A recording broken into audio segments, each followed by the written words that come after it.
Hey, my name's Elijah, and I help solo founders and small startups make better videos about their software products. Today, I want to talk about hiring a spokesperson from Fiverr.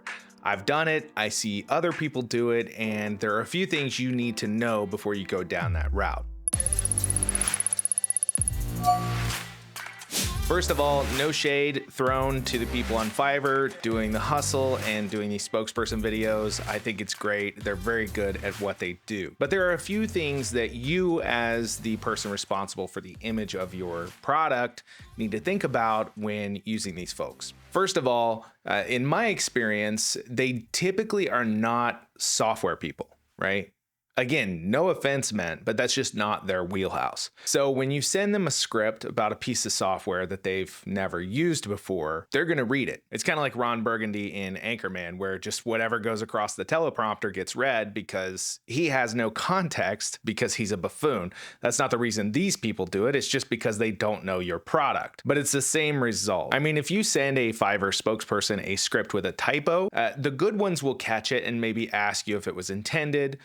The bad ones will just read it as is. You also have to be very careful about providing pronunciation guides because, especially when it comes to your product name, because that's a branding concern, you need to make sure they say it correctly. And you cannot assume that they will. So scripting is very important and is very, very high stakes when it comes to outsourcing your spokesperson videos. And so without the context of actually knowing your product, because they're just sitting at a desk reading the script, they've probably never touched the thing they're talking about.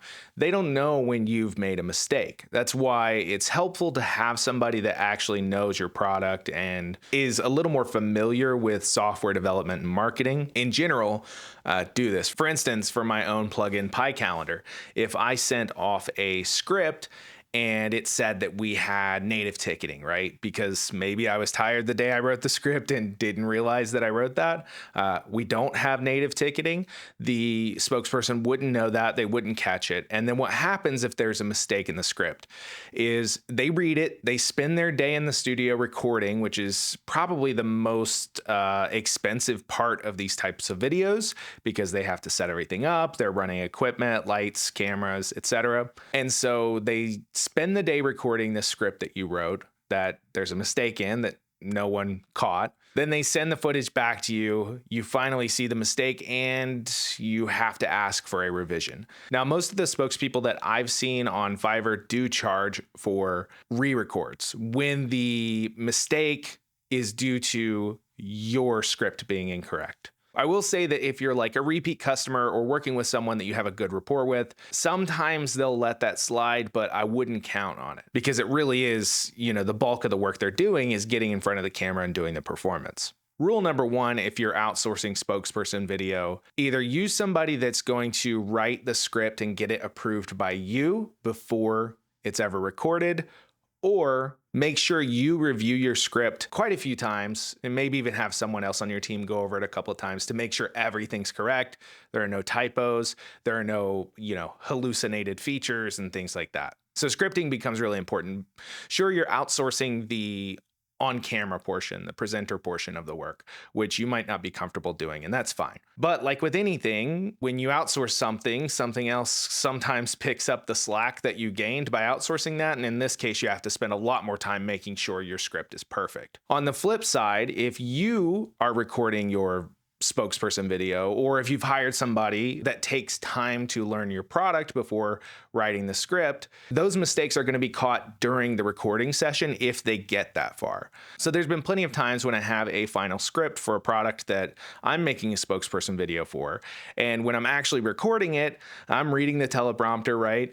And there's something that just doesn't make sense. And I catch it in the moment because I have the context of what the product actually is, what it actually does, and how this product needs to be represented. And with just one-off jobs on Fiverr, people that are just there to be a spokesperson and read a script, you're not going to have that safety net. So make sure you spend a lot of time on your script prep. And in fact, even for the videos I do, a large portion of my time is spent learning the product and writing the script to make sure that everything is correct. I think it's probably where you should spend the most time, because a mistake there kind of kills the viability of the video overall. Even if you have a perfect camera setup, perfect lighting setup, a perfect spokesperson, perfect screen recordings, all those elements. If it's incorrect information, it's not going to be a valuable asset for you. So that's part one to think about, is getting your script super correct before you outsource your spokesperson footage or even the entire video itself. The other thing to consider, and this is something I'm seeing happen a lot more now. So I've outsourced spokesperson videos myself before I started doing them. And I keep seeing videos with those same spokespeople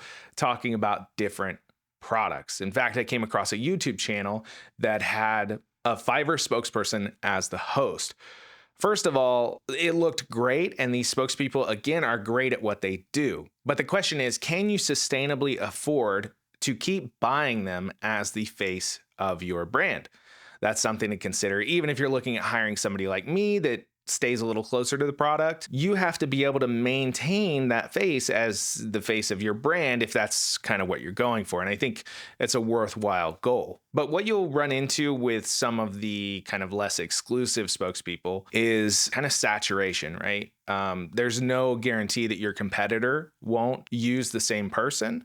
There's no guarantee that multiple different products or even products that you don't like won't use the same person. There's no exclusivity there. And I actually don't do exclusivity myself for the spokesperson videos I do, but I do tend to try to stick with one product in each category, because I don't want to look like I'm endorsing something and then endorsing a competitive product as well. So that's something I kind of take into account, because for me, this isn't just a freelance gig. This is me like trying to invest in brands and companies to help them grow, right? So adding my face as kind of a human element for people to connect to is important to me, and I don't take that lightly. Whereas if you just go out to a freelancing platform, those folks are just doing the best work they can and then shipping out the end result, and then you'd be publishing it on your socials or on YouTube or wherever. So the questions here, I guess, are, can you afford to maintain that outsourced spokesperson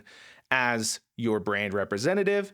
And are you comfortable with potentially a competitor using the same face? And I think that brings me to my third and final point, which is kind of flies in the face of my goals, because I want to help you make better videos. I want to be your spokesperson. But honestly, if you're just starting out and you don't have consistent funding to outsource this kind of thing, you're probably better off picking somebody on your team that's comfortable in front of the camera, that's good in front of the camera, that can write their own scripts and that knows your product super well. Deep product knowledge and context is going to result in much better videos overall, and you just can't get that out of most outsourced spokespeople, because they don't operate the way I do. They don't learn the product. They don't do the deep work on script ideation and approval before recording. They just kind of take your script and go with it. Now, listen, I know video is hard and it can be scary, but I don't think it has to be. I think the goal here more and more is just that video is one of the best ways to still prove that you're invested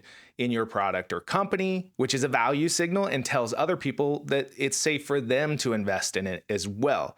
Especially right now with all the vibe coded stuff coming out, or maybe not even vibe coded, but just way more products, software products coming out, because they're faster to develop now with LLM powered coding agents and things like that. There's a lot more competition on the field, and differentiation is key. We're seeing a lot of products come out that look the same. They may work the same. So like as a consumer, why would I choose to pay money for this thing over this other thing that looks and seems like the same thing? It's got the same AI generated landing page. It's got the same type of images. It's got the same functionality. It's just a lot of sameness going on. So anything you can do to feel less like the same thing is going to benefit your product, I think. And video is great for that, because it's hard. And especially if you're on camera, like that's not something AI can generate believably yet. I mean, the visuals look great. Don't get me wrong. I spent a lot of time looking at these AI video generation products. The visuals, if you have the sound off, they look real, right? It's the mostly the audio, like the syncing with the voice is still that uncanny valley. And maybe it'll get better and you'll be able to use that stuff reliably. But right now, I think as a consumer, if I see a product that the owner has invested time in making high quality videos for, especially like documentation, tutorials, things like that, not just marketing videos, I think that is a value signal that you can do that doesn't have to be costly necessarily if you can get someone on your team to do it. But even if it is costly, I think it's worth the investment, at least to get a nice batch of videos to prove that you thought the product was worth putting money into and that real humans are behind it and it's not just some weekend coded side project that's going to have poor support. So if you're considering doing spokesperson videos or any kind of video really for your product, I hope this stuff helped you think about it in a way maybe you hadn't before, and I hope it helps you avoid some of the pitfalls. Again, I'm Elijah and I help solo founders and small startups make better videos about their software products, and I'll catch you in the next one.